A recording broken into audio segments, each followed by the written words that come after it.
નમસ્કાર દર્શક મિત્રો, દૂરદર્શનના આ ખાસ કાર્યક્રમમાં આપ સૌ કોઈનું હાર્દિક સ્વાગત છે. મિત્રો, મને જોઈને અને ખાસ કરીને મારા બેકગ્રાઉન્ડને જોઈને તમને લોકોને ખ્યાલ આવે છે કે આજે હું તો આવી પહોંચી છું કુદરતના ખોળે બેસવા માટે. ખૂબ જ સરસ ઠંડો ઠંડો પવન ચાલી રહ્યો છે. બેકગ્રાઉન્ડમાં મને ખૂબ જ સરસ પક્ષીઓના અવાજ સંભળાઈ રહ્યા છે અને મને તો બહુ જ મજા આવે છે. તમને પણ મજા જ આવશે આજના ખાસ કાર્યક્રમમાં. તો દર્શક મિત્રો, મને હવે એ જણાવો કે પક્ષીઓના નામ જો હું તમને પૂછું તો કેટલા બોલી શકાય? કદાચ 4, 5, 7, 8, ટૂંકમાં આંગળીના વેઢે ગણી શકાય એટલા પક્ષીઓના નામ આપણને આવડે છે અને એના વિશેની માહિતી આપણને ખબર છે. પણ પક્ષીઓની દુનિયા તો ખૂબ મોટી છે. કેટલી અલગ અલગ પ્રજાતિના પક્ષીઓ, એમની એટલી જ સુંદર વાતો કે જેનાથી આપણે સૌ કોઈ અજાણ છીએ. તો આજના આ ખાસ કાર્યક્રમમાં આપણે એક એવા વ્યક્તિ વિશેષને મળવા જઈ રહ્યા છીએ કે જેઓ ખુદ પક્ષીવિદ છે. જી હા, પક્ષીવિદ એટલે કે જેઓ પક્ષીઓની દુનિયાને ખૂબ નજીકથી જાણે છે. આવો મુલાકાત કરીએ દેવવ્રતસિંહ મોરીજી સાથે કે જેઓ આજના ખાસ કાર્યક્રમમાં આપણી સાથે પોતાના અનુભવો શેર કરશે અને આપણને સૌ કોઈને માહિતી આપશે.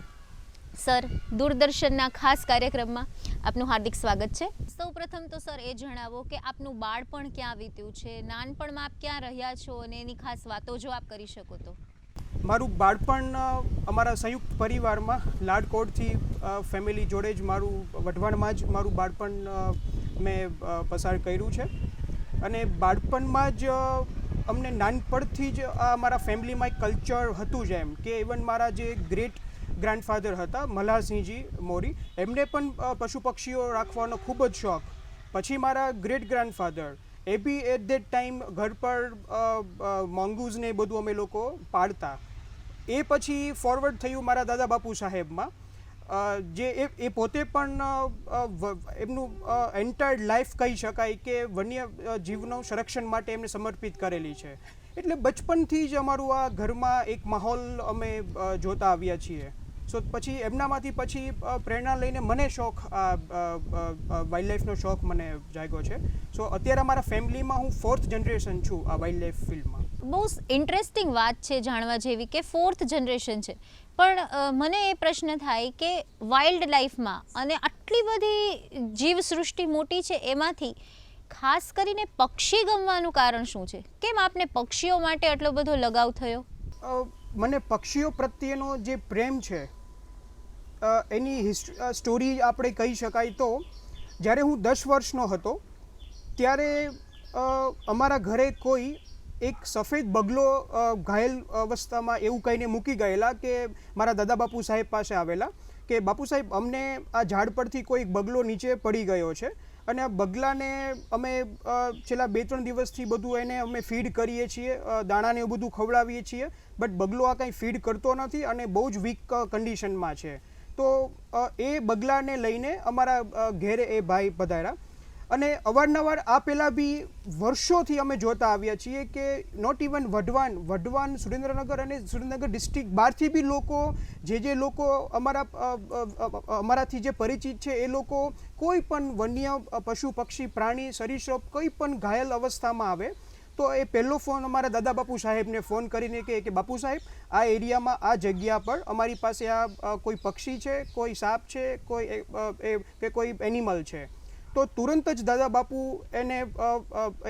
એનું તાત્કાલિક ધોરણે જે કાંઈ સારવાર થઈ શકતી હોય એ હાજી, તો એને અમારે ત્યાં વઢવાણ અમે લોકોને કહીએ કે ભાઈ તમે જે કોઈ એનિમલ કે બર્ડ છે તમે એને અમારી પાસે લઈને આવો અને એમાં જે કાંઈ અમારાથી હેલ્પ થઈ શકતી હોય, એને ઇન્જર્ડ હોય અને ઇવન ઇનકેસ કોઈ પક્ષી કે પ્રાણી અપંગ હોય કે ફરી એ વાઇલ્ડમાં સર્વાઈવ ના થઈ શકતું હોય તો પછી અમે એને ઝૂનો કોન્ટેક્ટ કરીને ઝૂમાં મોકલી આપીએ છીએ. પરંતુ જ્યારે પણ પક્ષીઓ કે પ્રાણીઓ અમારે ત્યાં આવે ત્યારે અમે વેટરનરી ડૉક્ટરનો દાદા બાપુ સાહેબ કોન્ટેક્ટ કરીને એમને બોલાવીને અમે બેઝિક ટ્રીટમેન્ટ અમે કરાવતા. એટલે આ એક જસ્ટ લોકોના એક ઇમ્પ્રેશન કે કોઈ પણ પશુ પક્ષી પ્રાણી કે કંઈ પણ થાય તો અમારે વઢવાણ બાપુ સાહેબને જઈને આપી દેવાનું. એટલે એ લોકો આ બગલો લઈને અમારી પાસે આવ્યા બાપુ સાહેબ પાસે. પછી બાપુ સાહેબે મને કીધું કે દેવવ્રત, આપ જુઓ એમાં એની પાંખ આપ પોળી કરીને જુઓ કે આને કોઈ ઇન્જરી છે કે શું પ્રોબ્લેમ છે.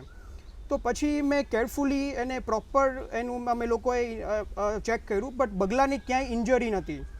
એટલે પછી અમે લોકોએ એવું તારણ કાઢ્યું કે આ મે બી આ ડિહાઇડ્રેટેડ બર્ડ હશે એવું કહી શકાય. પછી એક દિવસની સારવાર કરીને પછી દાદા બાપુ સાહેબે મને બીજે દિવસે કીધું કે દેવવ્રત, હવે આપણે આ બગલાને એના નૈસર્ગિક જીવનમાં હવે લાગે છે કે નાવ હી ઓકે. તો પછી એને અમે લઈને કે આપણે કાલે જઈને એને રિલીઝ કરી દઈએ. નેક્સ્ટ ડે અમે લોકો એ બગલાને બાઇક ઉપર મને કે દેવવ્રત આ પાછળ લઈને બેસી જાઓ અને આપણે એને રિલીઝ કરવા માટે જવું છે. તો એ બગલાને અમે લોકો લઈને અમારું બાલસાગર ફાર્મ છે, ત્યાં ખાસા એવા જલપ્લાવિત બધા વિસ્તારો છે, તો ત્યાં જઈને અમે લોકોએ એવી સેફ એક વચ્ચે એવી જગ્યા હતી કે જ્યાં બીજા કોઈ જંગલી પશુ કે પ્રાણીઓ ત્યાં ના પહોંચી શકે, એવી એક સેફ જગ્યા પર અમે ત્યાં એને રિલીઝ કરી દીધું. રિલીઝ કરીને અમે લોકો પાછા આવી ગયા. પાછા આવીને ત્રીજા દિવસે દાદા બાપુ સાહેબે મને કીધું કે દેવવ્રત, આપણે એની એકવાર એ બર્ડનું આપણે ચેક કરવા માટે જવું છે કે બર્ડની કન્ડિશન શું છે અત્યારે. તો અમે ત્રીજા દિવસે ફરી ત્યાં અમે એ જગ્યા પર ગયા અને ત્યાં એ જ સ્પોટ ઉપર એક વ્હાઇટ બગલો ત્યાં બેઠો હતો.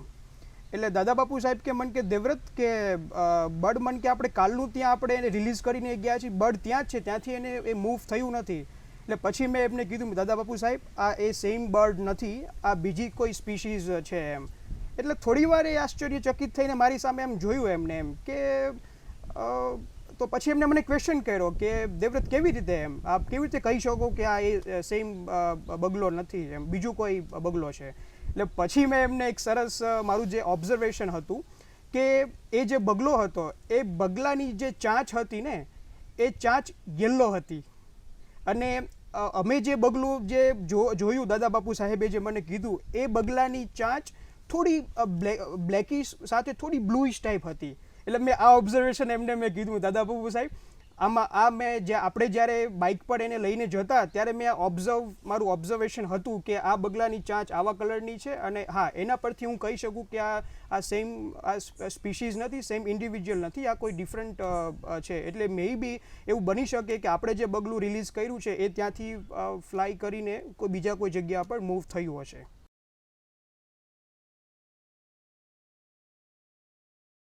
તો એવું ચોક્કસપણે કહી શકાય કે કદાચ એક 10 વર્ષની ઉંમરમાં જ એમને ખ્યાલ આવી ગયો કે મને આ વસ્તુ ગમે છે અને એમનું ઓબ્ઝર્વેશન એટલું શાર્પ હતું. તો શું એવું કહી શકાય કે આ ઘટના પછી તમારો પક્ષીઓ વિશે જાણવાનો શોખ વધ્યો?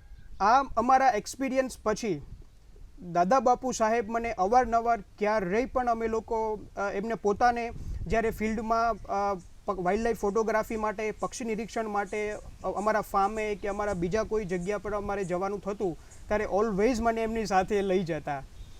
અને એકવાર એવો ઇન્સિડન્સ બનેલો કે અમે બંને જતા હતા અને એક કોઈ બાવળમાં એક ડક, એટલે સ્પીશીઝ એ ડક સ્પીશીઝ હતી, સ્પોટ બિલ ડક. એ ડક બાવળમાં એક કોઈ જગ્યા પર ફસાઈ હતી. એટલે મારું ધ્યાન ગયું, મેં કીધું બાપુ સાહેબ આ કોઈ પક્ષી કોઈ ફસાયું છે આપણે. તો પછી એમને કાર સાઈડમાં પાર્ક કરીને અમે પછી તેનો કેરફુલી અમે એનો અપ્રોચ કર્યો, બતકનો અપ્રોચ કરીને અમે જોયું તો એની બી ક્યાંય બર્ડને ક્યાંય ઇન્જરી નહોતી. પછી મને બાપુ સાહેબ કે દેવવ્રત એને કેરફુલી એને ત્યાંથી કાઢી લ્યો અને આપણે એને કોઈ જગ્યા પર આપણે એને રિલીઝ કરી દઈએ. એટલે ત્યાંથી અમે એ ડકને લઈને અમારા ફાર્મ પર જ અહીંયા અમારા ફાર્મ પર જ પાછળ એક બહુ ખાસું મોટું લેક છે, એ લેકમાં અમે એ બર્ડને આવીને રિલીઝ કર્યું, ચેક કરીને કે બર્ડને કોઈ ઇન્જરી નથી ને, તો કે કોઈ જ એને ઇન્જરી હતી નહીં. એટલે બર્ડને અમે લોકોએ સેફલી એને પાણીમાં રિલીઝ કર્યું. રિલીઝ કરીને પછી મેં દાદા બાપુ સાહેબને ક્વેશ્ચન કર્યો, મેં કીધું આને કોઈ ઇન્જરી નથી તો બર્ડ ત્યાં ફસાવાનું કારણ શું હશે એમ. તો પછી એમને મને એક રીઝન કીધું કે એ હોઈ શકે એમ કે એ ડક જ્યારે બી કોઈ ફીડિંગ કરતું હશે ત્યારે અચાનકથી કોઈ પ્રાણી એને અપ્રોચ કર્યો હશે ને એને ફ્લાય કરવાનો એને ટાઈમ નહીં મળ્યો હોય અને ફ્લાય કરતા અથવા એ ભાગીને તે અંદર ઘૂસી ગયો હશે પોતાના સ્વ બચાવ માટે. એ એક રીઝન હોઈ શકે. જસ્ટ અમે બંને આવા કોન્વર્ઝેશન અમારા ચાલતા હતા. એમાં એ ડક અમે રિલીઝ કરી દીધી. ફરી પાછી અમે જ્યાં ઊભા હતા ત્યાં અમારી પાસે આવીને લિટરલી અમને થેન્ક યુ કહેવા માટે આવ્યું હોય ને એવી રીતે એક્સપ્રેશન અમને આપીને થોડી વાર અમને જોઈને પછી યુ ટર્ન લઈને એ ડક ત્યાંથી નીકળી ગઈ. એટલે મિત્રો કહેવાનું તાત્પર્ય એ છે કે જીવ એક જ છે, આત્મા પરમાત્મા આત્મા એક જ છે, પરંતુ એના અલગ અલગ શરીરોમાં એનો વાસ હોય છે. જેમ આપણામાં જે ફિલિંગ્સ ને બધું હોય છે એવું પક્ષીઓમાં પણ હોય છે. સો આ અમારા અનુભવ પછી મને વધારે ને વધારે પક્ષીઓ વિશે જાણવાનું મને જિજ્ઞાસા મને થઈ. ખૂબ સુંદર વાત કરી આપે કે કેવી રીતે એક નાનો એવો અનુભવ જે થયો એનાથી આપનું કદાચ આગળનું ભવિષ્યનું જે કંઈ પણ આયોજન હતું એ બદલાઈ ગયું. તો સર મને હવે પૂછવાનું મન થાય કે આ એક અનુભવમાંથી આગળ વધેલી જે ઘટના છે અને આગળની જે આપની જર્ની છે તો એ શોખના લીધે આગળ વધી કે એના માટે તમે કોઈ ખાસ પ્રયાસો કર્યા? માનો કે પક્ષીઓની દુનિયા છે એને જાણવા સમજવા માટેના કોઈ ખાસ પ્રયાસો આપે કર્યા છે? વર્ષો જૂના આઈ થિંક 18th સેન્ચુરીના અમારા દાદા બાપુ સાહેબના કલેક્શનમાં અમારી પાસે બહુ મોટી લાઇબ્રેરી છે, જેમાં અમારી પાસે પક્ષીઓના ખાસા જૂના પુસ્તકો પણ છે. જૂનામાં 18th સેન્ચુરીથી લઈને અત્યાર સુધીના ખાસા અમારી પાસે બહુ મોટી લાઇબ્રેરી છે. તો મારા એ અનુભવ પછી મને મારા ફ્રી ટાઈમમાં હું બુક્સ લઈને બેસતો, બર્ડને આઈડી કરવાનું ટ્રાય કરતો કે આજે અમે લોકો ફિલ્ડમાં ગયા હતા તો અમે લોકોએ આ પક્ષી જોયું, તો એ પક્ષીને આવીને હું એમાં નોટ ડાઉન કરતો કે અમે આ ફિલ્ડમાં આ તારીખે અમે આ બર્ડ આ જગ્યા પર અમે જોયું છે. બીજું એક આપને સરસ હું વાત કરું કે ત્યારથી લઈને અત્યાર સુધીમાં મારી જે કોઈ મારી ફિલ્ડ ટ્રીપ્સ છે એનું એક હું ડાયરી મેન્ટેન કરું છું. જે ડાયરીમાં મારું જે બર્ડ ઓબ્ઝર્વેશન હોય, bird observation, date, location plus remarks કે એવા કોઈ અનયુઝ્યુઅલ મને ઓબ્ઝર્વેશન્સ મને જોવામાં આવ્યા હોય તો એ બી હું ડાયરી એક મેન્ટેન કરું છું, જેને લઈને મને એનું એક લોંગ ટર્મ મને એનું બિહેવિયર મને એનાથી જાણવા મળશે. સો લાઇબ્રેરીથી મને ઘણું બધું વાંચવાનું મને એક લાભ મળ્યો અને એમ ધીરે ધીરે મને શોખ અને પ્લસ હું પછી આ ફિલ્ડમાં વધારે ડેપ્થમાં મેં કામ શરૂ કર્યું. તો સર આપે વાત કરી એ પ્રમાણે આપના પરિવારમાં પણ એ માહોલ જોવા મળ્યો છે, સાથે સાથે આપે પોતે પણ અલગ અલગ પુસ્તકો વાંચ્યા અને એમાંથી એ પ્રેરણા મેળવી. પણ કોઈ ખાસ વ્યક્તિઓ એવા કે જેમાંથી તમે પ્રેરણા લીધી હોય, કોઈ એવા લોકો કે જેમણે મદદ કરી હોય તમને કે પક્ષીઓની દુનિયા વિશે જાણવું? દરેક માણસનું જ્યારે જીવનનું ઘડતર થતું હોય છે ત્યારે એમાં દરેક સ્ટેજ ઉપર દરેક વ્યક્તિનું એક મહત્ત્વ હોય છે. ડેફિનેટલી દાદા બાપુ સાહેબનું ઇવન એમ બી હું કહી શકું કે મારા બાળપણ અને યુવાવસ્થાનો મહત્તમ સમય મેં મારા દાદા બાપુ સાહેબ જોડે મેં સ્પેન્ડ કરેલો છે. એટલે ડેફિનેટલી દાદા બાપુ સાહેબ પ્લસ અમારા પરિવારનું તો મને સપોર્ટ હતો જ. એ સિવાય બી મારા ઘણા મિત્રો બી છે જે લોકો બી મને વધારે ને વધારે મને આમાં હેલ્પ કરતા આવ્યા છે. પર્ટિક્યુલર ઇવન ગુજરાતમાં બી છે, ગુજરાત બહાર બી છે અને ઇવન અબ્રોડમાં બી ખાસા જે સાયન્ટિસ્ટ લોકો છે જે હાલમાં પણ એ લોકોને જ્યારે મને કોઈ બી કન્ફ્યુઝન હોય તો એ લોકોને હું ઈમેલ કરીને, ફોન કરીને હું હેલ્પ લેતો હોઉં છું. તો સર હવે એક બહુ ઇન્ટરેસ્ટિંગ પ્રશ્ન મારા મગજમાં આવે છે કે શું પક્ષીવિદ ખાલી અનુભવથી બની શકાય કે એના માટે કોઈ ડિગ્રી લેવી પડે? પક્ષીવિદનું આપને હું કહું તો લાસ્ટ 1 કે 2 ડેકેડથી હવે લોકોમાં એક અવેરનેસ આવી છે, જાગૃતિ લોકોમાં આવી છે. પક્ષીવિદ બનવા માટે પહેલાંના સમયમાં એવા કોઈ પર્ટિક્યુલર ઇન્ડિયામાં એવા કોઈ કોર્સીસ થતા નહોતા. બટ નાવ ડેઝ ઇન્ડિયામાં અત્યારે 2 સંસ્થાઓ, ઇન્સ્ટિટ્યૂટ છે જે પર્ટિક્યુલર ઓર્નિથોલોજીને લઈને કોર્સીસ ઇન્ડિયામાં ચલાવે છે, જે અંડર ગ્રેજ્યુએટ સ્ટુડન્ટ્સ એમાં અપ્લાય કરીને એમાં એકચ્યુઅલી ક્રેડિટ કોર્સ હોય છે. સો એક બોમ્બે નેચરલ હિસ્ટ્રી સોસાયટી, જેમાં મારા ઘણા ખાસા ફેકલ્ટીઝ મિત્રો છે, એ લોકો દ્વારા એક આ દર વર્ષે કોર્સ રન કરવામાં આવે છે. બીજું એક છે આઈઝડ તિરુપતિ, તો એ લોકો દ્વારા બી યરલી આવા ઓર્નિથોલોજીસ્ટના basic course, certificate course run કરવામાં આવે છે.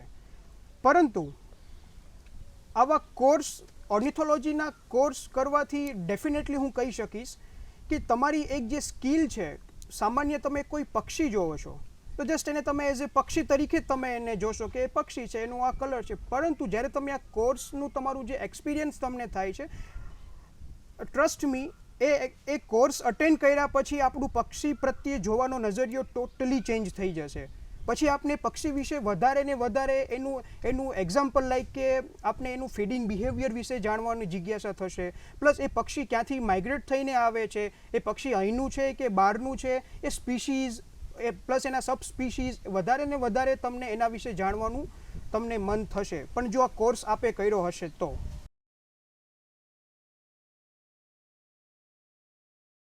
તો આ ઓર્નિથોલોજી કોર્સની આપ જે વાત કરી રહ્યા છો એની અંદર શું હોય છે? એટલે આવી જ રીતે પક્ષીઓ અને એમના બિહેવિયર એને સ્ટડી કરવાનું હોય, અને સાથે સાથે એ પણ જો જણાવી શકાય તો કે કોણ કરી શકે આ કોર્સ? માનો કે કોઈ વ્યક્તિ છે કે જેને બર્ડ્સ વિશે જાણવું છે, ગમે છે, પણ એના માટેની કોઈ બેસિક રિક્વાયરમેન્ટ ખરા આ કોર્સને જોઈન કરવા માટેની? મેં આપને જેમ કહ્યું, આઈઝર તિરુપતિ અને BNHS દ્વારા દર વર્ષે એક કોર્સનું એનાઉન્સમેન્ટ એ લોકો દ્વારા કરવામાં આવે છે, અને એમાં એ લોકોની જે એલિજિબિલિટી છે એમાં અંડર ગ્રેજ્યુએટ તમારું હોવું જોઈએ, એટલીસ્ટ ડિગ્રી તમારું.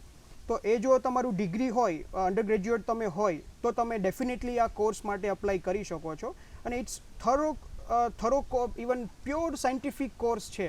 સો ડેફિનેટલી આપ આ કોર્સ માટે અપ્લાય કરી શકો છો. તો સર, આપે શું આ કોર્સ કર્યો છે, અને જો કર્યો છે તો આપનો અનુભવ અત્યાર સુધીનો કેવો રહ્યો? કોર્સ એકચ્યુઅલી મેં મારી જાતે જ આ કોર્સ મેં પર્ટિક્યુલર એવા કોઈ કોર્સમાં હું પાર્ટિસિપેટ હજી સુધી ક્યાંય થયો નથી.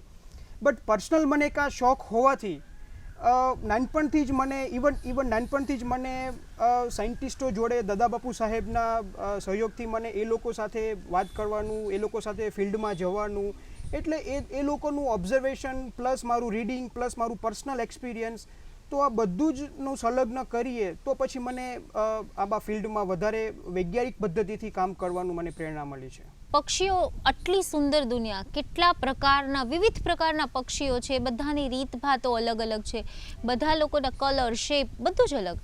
તો પક્ષીવિદ તરીકે તમે જ્યારે અલગ અલગ પક્ષીઓને ઓબ્ઝર્વ કરો છો, નિહાળો છો, તો એવો કોઈ ખાસ યાદગાર પ્રસંગ જો આપ અમારા દર્શક મિત્રો સાથે શેર કરી શકો કે પક્ષી એને નિહાળ્યું અને એના લીધે કંઈક તમને યાદી રહી ગઈ હોય આખી જિંદગી માટેની? અમારા વઢવાણના જ આઉટસ્કર્ટ્સમાં અમારા એક રિલેટિવનું ફાર્મ છે. એ ફાર્મ ઉપર ઘણા વર્ષોથી એક સાપમાર ગરુડનો ત્યાં નેસ્ટ હતો, જેને ઇંગ્લિશમાં શોર્ટ-ટોડ સ્નેક ઈગલ કહી શકાય. અને આ ગરુડની ખાસિયત એ છે કે એનું જે ડાઇટ છે, એટલે એનો જે શિકાર છે એ મેક્ઝિમમ રેપ્ટાઇલ્સ છે, એટલે કે સાપ છે કે પછી ઘો છે, એટલે આપણે મોનિટર લિઝાર્ડ કહી શકીએ, ફ્રોગ છે, રેપ્ટાઇલ્સ અને એમ્ફિબિયસ મોસ્ટલી આ ગરુડનો ખોરાક એ છે. તો એના પર મેં બહુ જ નાની ઉંમરમાં ડેફિનેટલી હું કહી શકું કે ગોડ ગિફ્ટ, એમ કે ભગવાને જ મને એ પ્રેરણા આપેલી, અને એના પર મેં એટલું ડિટેલમાં મેં સ્ટડી રિસર્ચ કરેલું એટ ધેટ ટાઈમ, અને લગભગ મારું એ રિસર્ચ 3 વર્ષ સુધી ચાલેલું. અને એ પછી અમારું એ રિસર્ચ મારું નેશનલ એક જર્નલમાં પબ્લિશ થયેલું, અને ઘણા બધા ઇવન ઇન્ડિયાના અને આઉટ ઓફ ઇન્ડિયાના સાયન્ટિસ્ટોએ એને એપ્રિશિએટેડ એને કરેલું. સો એ મારું એક જે મારું રિસર્ચનું મારું એક જે અનુભવ છે એ ડેફિનેટલી મારા માટે એક કહી શકાય કે કંઈક અલગ પ્રકારનું મારું એક્સપિરિયન્સ હતું. પરંતુ આપનો પ્રશ્ન એ છે કે એવા બીજા આપણને કયા એક્સપિરિયન્સ આપને થયા છે કે જે એવા કોઈ પક્ષી નિરીક્ષણ દરમિયાન? સો ચોક્કસથી હું કહી શકીશ કે આમ તો ઘણા બધા ખાસા મારા એવા અનુભવો છે પક્ષીઓ વિશેના, પણ મને પક્ષીઓમાં રેપ્ટર ગ્રુપ છે એ મને વધારે પ્રિય છે ડેફિનેટલી પક્ષીઓ ઇવન વાઇલ્ડ લાઈફ બધું જ મને ગમે છે, બટ મારું અત્યારે ફોકસ છે એ રેપ્ટર ગ્રુપ પર મારું ફોકસ અત્યારે વધારે છે. તો રેપ્ટર મીન્સ કે બર્ડ ઓફ પ્રે આપણે જે કહીએ કે જે શિકાર કરીને ખાતા હોય, બર્ડ ઓફ પ્રે, રેપ્ટર્સ, એને રેપ્ટર્સ કહીએ છીએ. તો રેપ્ટર્સ પર અત્યારે મારું કામ વધારે મારું ફોકસ છે. એના પર હું ઇવન ગુજરાત બહાર ને ઇન્ડિયા બહાર બી હું જઈને એના ઉપર રિસર્ચ ને ડાટા કલેક્શન ને બધું હું કરું છું. દર્શક મિત્રો, એપિસોડની શરૂઆતમાં મેં આપને કીધું હતું કે પક્ષીઓની દુનિયાની ખૂબ સુંદર વાતો આજે આપણે કરવા જઈ રહ્યા છીએ. આ તો હજી શરૂઆત છે, આપણે સર પાસેથી ખૂબ જ રસપ્રદ માહિતી હજુ તો મેળવવાની છે. તો હવે સમય આવી ગયો છે દેવવ્રતસિંહજીના બીજા એક ખૂબ જ વિશિષ્ટ પ્રકારના શોખની વાત કરવાની, જે પણ પક્ષીઓ સાથે જ જોડાયેલો છે. હવે એમને આપણે પૂછવું છે કે તમારો એક ખૂબ જ ઇન્ટરેસ્ટિંગ વિષય જે છે ફોટોગ્રાફી, એના વિશે જો આપ અમારા દર્શક મિત્રોને જણાવી શકો કે આ ફોટોગ્રાફી ખાસ કરીને પક્ષીઓની એ કેવી રીતે શરૂ થઈ? When I was I think 7-8 years old, ત્યારે અમારા એક બાપુ સાહેબના અમારા એક ફ્રેન્ડ હતા, એ મારા માટે એક કેમેરા ગિફ્ટ મને એમને કરેલું. ઓબ્વિયસલી મને કેમેરાનું હું ઓબ્ઝર્વેશન કરતો કે જ્યારે દાદા બાપુ સાહેબ પાસે જ્યારે હાઈ ટેલીલેન્સ કેમેરા હતા, અત્યારે પણ અમારા કલેક્શનમાં છે, બટ ત્યારે બી એ જે રીતે ફોટોગ્રાફી કરતા, ઇવન અમે અને પછી જ્યારે એ કેમેરા મારી પાસે જ રાખવાના હોય અને જેવું કોઈ સાઇટિંગ થાય એટલે કેમેરા એમ દાદા બાપુ સાહેબને આપું. બટ ત્યારે બી હું કેમેરામાં બધા ફીચર્સ બધા સમજવાની હું એટ દેટ ટાઈમ હું ટ્રાય કરતો કે આ એનું શટર ક્લિક છે, આ અપરચર છે, આ એનું અહીંથી ઝૂમ થાય, અહીંથી બેટરી ચેન્જ થાય, અહીંથી આપણે એનું રોલ ત્યારે રોલ કેમેરા હતા. તો એ બધું ત્યારથી જ મને એક શોખ એમ અને એવું હતું કે હું ક્યારે ફોટોગ્રાફી કરીશ એમ. એટલે પછી અમારા એક સ્નેહીએ મને એક કુલપિક્સ કેમેરા ગિફ્ટ કરેલો અને એ કેમેરાથી મારી શરૂઆત થયેલી અને ત્યારથી પછી દાદા બાપુ સાહેબે મને કેમેરાઝ, મને ઇક્વિપમેન્ટ્સ બધા સારા, ઇવન એમને બી મને પોતે એમને ગિફ્ટ કરેલા મને. સો ત્યારથી મારી ફોટોગ્રાફીની લગભગ 7-8 વર્ષની મારી ઉંમર હશે ત્યારથી એ ફોટોગ્રાફીની મારી શરૂઆત થઈ અને એ પછી મેં મારા કેમેરા અપગ્રેડ કર્યા. ઇવન મારું યર બાય યર મારું ટ્રાવેલ વધતું ગયું અને પછી એ જ રીતે મારી ફોટોગ્રાફી શરૂ થઈ. ફોટોગ્રાફી માટે હું ઇવન ગુજરાતમાં તો ફોટોગ્રાફી કરું જ છું એમ કે ગુજરાતમાં આપણે જોઈએ તો 4 નેશનલ પાર્ક છે જેને આપણે રાષ્ટ્રીય ઉદ્યાન કહી શકાય અને અરાઉન્ડ 23 જેટલી સેન્ચુરીઝ છે અને 3 ગ્રાસલેન્ડ રિઝર્વ ફોરેસ્ટ છે. સો એમાંથી લગભગ સેન્ચુરીઝ, નેશનલ પાર્ક્સ, ગ્રાસલેન્ડ રિઝર્વ્સમાં મેં જઈને ત્યાં રોકાઈને ડિપાર્ટમેન્ટના મદદથી મેં ફોટોગ્રાફી કરેલી છે. ગુજરાત સિવાય પણ ગુજરાત બહાર બી સાઉથથી લઈને નોર્થ, ઈસ્ટથી લઈને વેસ્ટ એમ ગુજરાતના દરેક જંગલો, પહાડી વિસ્તારો પ્લસ ડેઝર્ટ પ્લસ આપણા ગુજરાતના રન, વેટલેન્ડ્સ બધા જ જગ્યા પર જઈને મેં પક્ષીઓની ત્યાં રહીને ફોટોગ્રાફી મેં કરેલી છે. જો આ વાત સાંભળીને એટલી મજા આવે છે તો તમને ખરેખર ફિલ્ડ ઉપર જઈને ફોટોગ્રાફી કરવાની કેટલી મજા આવતી હશે એ તો અમે વિચારી જ શકીએ. પણ જ્યારે તમે વાત કરો છો કે આટલો મોટો અનુભવ આપને ફોટોગ્રાફી માટેનો છે, અલગ અલગ જગ્યાએ જઈને આપણે ફોટોગ્રાફી કરી છે, તો કોઈ ખાસ એવી ઘટના, કોઈ એવો અનુભવ જે તમને યાદ રહી ગયો હોય?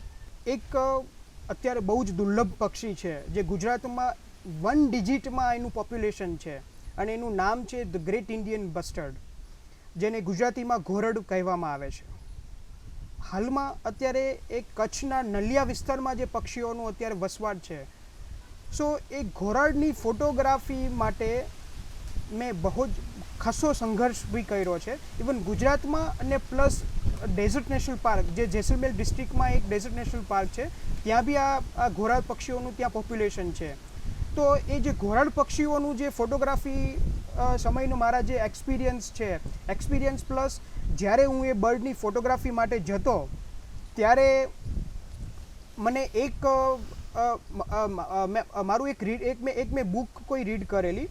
એમાં બુકનું નામ હતું ધ ગેમ બર્ડ બુકનું નામ હતું.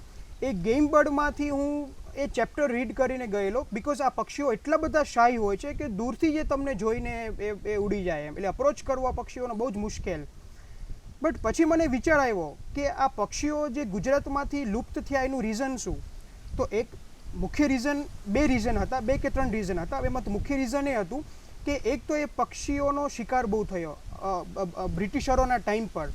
નંબર 2 કે નાવડેઝ હવે જે હેબિટાટ જે લોસ જે થાય છે એના કારણે બી આ પક્ષીઓનો વસવાટ કરવા માટેના કોઈ જગ્યાઓ છે નહીં.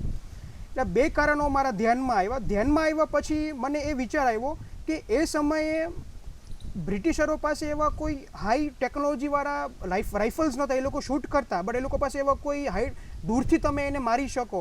તો એ લોકો કેવી રીતે આ બર્ડનો અપ્રોચ કરતા તો એનું ઇન્ફોર્મેશન કરતો. બટ મારે ઇન્ફોર્મેશન મેળવવાનું રીઝન એ હતું કે એ જે રીતે અપ્રોચ કરતા એ રીતે હું અપ્રોચ કરવાની ટ્રાય કરું તો પક્ષી નજીક હું જઈ શકું. તો એ મને ગેમ બર્ડમાંથી એક મને રેફરન્સ મળ્યો કે ભાઈ પર્ટિક્યુલર તમારે ઘોરાડ પક્ષીઓનું તમારે ફોટોગ્રાફી કરવી છે તો એનું સર્કલિંગ કરીને તમે એનું અપ્રોચ તમે કરી શકો, જે એક બ્રિટિશરે એની બુકમાં મેન્શન કરેલું.